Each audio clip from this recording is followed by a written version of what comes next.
اسی لیے حکومت بھی بہت کیئرفل ہے, لوگ بھی کیئرفل ہیں, سول سوسائٹی کے لوگ بھی کیئرفل رہنا چاہتے ہیں, اور یہ چاہتے ہیں کہ کچھ ایسا نہ ہو بعد میں کہ ٹینشن جو ہے یہ کوئی زیادہ وائلنس کا ہے وہ ایلیمنٹ آ جائے. اور رابعہ محمود ہمارے ساتھ اس وقت کولمبو سری لنکا سے. رابعہ, آپ اور آپ کے ارد گرد جو لوگ رہ رہے ہیں, ہماری بیسٹ وشز آپ سب کے ساتھ ہیں. امید یہی ہے کہ آپ سب لوگ خیریت سے رہیں گے. بہت شکریہ ہمارے ساتھ بات کرنے کا. سری لنکا حملوں میں انٹیلیجنس کی ناکامی پہ خاص طور پہ اس وقت توجہ دی جا رہی ہے. امریکہ میں دہشت گردی کے خطرے کے پیش نظر 11 ستمبر کے حملوں کے بعد ایک ٹیررسٹ واچ لسٹ ترتیب دینے کا عمل شروع کیا گیا تھا, لیکن اس عمل میں غلطی کا امکان موجود ہے. انسانی حقوق اور شہری آزادی کے اداروں کا کہنا ہے کہ نہ تو یہ واضح ہے کہ کسی شخص کا نام اس فہرست میں کس بنیاد پر ڈال دیا جاتا ہے, اور نہ ہی اپنا نام نکلوانے کا پھر کوئی آسان طریقہ بھی ہے. انفیکٹ بیشتر لوگ یہ بھی نہیں جانتے کہ ان کا نام اس فہرست میں موجود ہے. تو ٹیررسٹ واچ لسٹ کے نظام کی افادیت اور اس کی آئینی حیثیت کو اب امریکہ کی ایک عدالت میں چیلنج کیا گیا ہے. سول رائٹس کے ماہرین کے مطابق جہاں اس لسٹ میں نام شامل کرنے کے لیے حکومت کو زیادہ تردد نہیں کرنا پڑتا, وہیں اس لسٹ سے نام نکلوانے کا کوئی معلوم طریقہ کار نہیں, اور یہ کہ فہرست میں نام شامل ہونے والے کو اس وقت تک جب تک کہ اسے پریشانیوں کا سامنا نہ کرنا پڑے یہ پتہ نہیں چلتا کہ اس کا نام دہشت گردوں کی نگرانی کی فہرست میں شامل ہو چکا ہے. جہاں انسانی حقوق کے ادارے اور سول رائٹس گروپس اس خفیہ فہرست اور اس کے خفیہ معیار پر تنقید کرتے آئے ہیں, وہیں کچھ امریکی قانون سازوں کو بھی اس پر تشویش رہی ہے. اس لسٹ کے ساتھ بہت سے مسائل رہے ہیں. کبھی لوگوں کے نام غلطی سے بھی اس پر چلے جاتے ہیں. مثلا سینیٹر ٹیڈ کینیڈی کا نام ایک دفعہ نگرانی کی اس فہرست میں چلا گیا تھا, تو ہمیں بہت احتیاط سے اور سوچ سمجھ کر اسے لینا ہوگا. اس کا ذکر مرحوم سینیٹر ٹیڈ کینیڈی نے ایک سماعت کے دوران بھی کیا. ایسا 3 اور بار ہوا, جس کے بعد سیکرٹری رج نے مجھ سے معافی مانگی. ناقدین کا کہنا ہے کہ عام آدمی کے لیے اس فہرست سے اپنا نام نکلوانا تقریباً ناممکن ہے, کیونکہ اگر عدالت کسی کو بری بھی کر دے اس کا نام فہرست پر پھر بھی رہتا ہے, اور اسے نکالنے کا اختیار صرف FBI کو ہے. حسن شبلی اور ان جیسے بہت سی جن کی زندگیاں اس فہرست کے نظام سے متاثر ہوئیں امید کرتے ہیں کہ الیگزینڈریا کی یہ فیڈرل کورٹ دہشت گردی کی نگرانی کی فہرست کے اس نظام کو غیر آئینی قرار دے گی. Saba Shah Khan, Voice of America, Washington.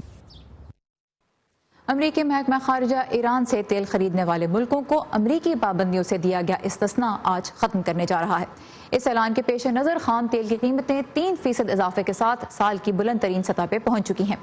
امریکہ نے ایران کے ساتھ 2015 میں کیا گیا جوہری معاہدہ ختم کرنے کے بعد گزشتہ سال نومبر میں اس کی تیل کی تجارت پر پابندیاں دوبارہ عائد کرنے کا اعلان کیا تھا, اور 8 ملکوں کو تیل کی خرید کے نئے ذرائع تلاش کرنے کے لیے 6 ماہ کی مہلت دی تھی.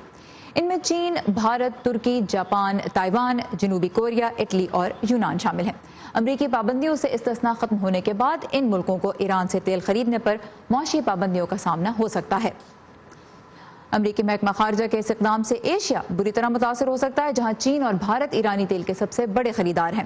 ٹرمپ انتظامیہ سعودی عرب پہ زور دے رہی ہے کہ وہ تیل کی پیداوار بڑھائے تاکہ مارکیٹ مستحکم رہے.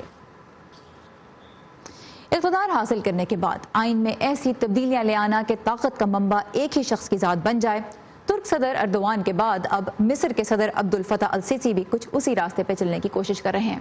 مصر میں ہفتے سے 3 روزہ ریفرینڈم جاری ہے, جس کی کامیابی کی صورت میں صدر عبد الفتاح السیسی کے اقتدار کی میعاد نہ صرف بڑھ جائے گی بلکہ انہیں اور بھی بہت سے اختیارات مل جائیں گے. کئی سیاستدان سابق فوجی لیڈر کا ساتھ دے رہے ہیں, لیکن مخالفین کو ڈر ہے کہ اس سے مصر کی سیاست میں فوج کا کنٹرول مزید پختہ ہو جائے گا. آئیے دیکھتے ہیں یہ رپورٹ.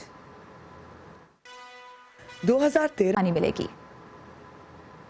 امریکہ میں رہنے والی جنوبی ایشیائی کمیونٹی میں گھریلو تشدد کتنا بڑا مسئلہ ہے, اس بارے میں کل کے شو میں ارم عباسی آپ کے لیے ایک رپورٹ لے کر آئیں گے.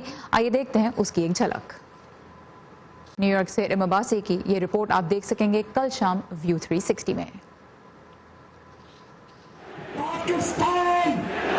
کہتے ہیں کہ خبریں تو بھائی لوکل ہوتی ہیں. امریکہ میں اپریل کا مہینہ بہت اہم ہوتا ہے کیونکہ 15 اپریل سالانہ ٹیکس گوشوارے جمع کرانے کی آخری تاریخ ہوتی ہے. اس ملک میں آبادی کا ایک بہت بڑا حصہ ٹیکس دیتا ہے, چاہے وہ ٹیکسوں کے نظام سے پوری طرح مطمئن ہو یا نہیں. اسد اللہ خالد نے کچھ امریکیوں سے یہ جاننے کی کوشش کی کہ وہ ٹیکس دینے پہ کیوں راضی ہیں. پاکستان فیشن ڈیزائن کاؤنسل یا PFDC نے حال ہی میں لاہور میں فیشن ویک منایا. اب شو میں کچھ غیر ملکی ماڈلز نے بھی حصہ لیا, جس سے انڈسٹری بیرون ملک پاکستانی فیشن کی بڑھتی ہوئی شہرت کی ایک علامت قرار دے رہی ہے.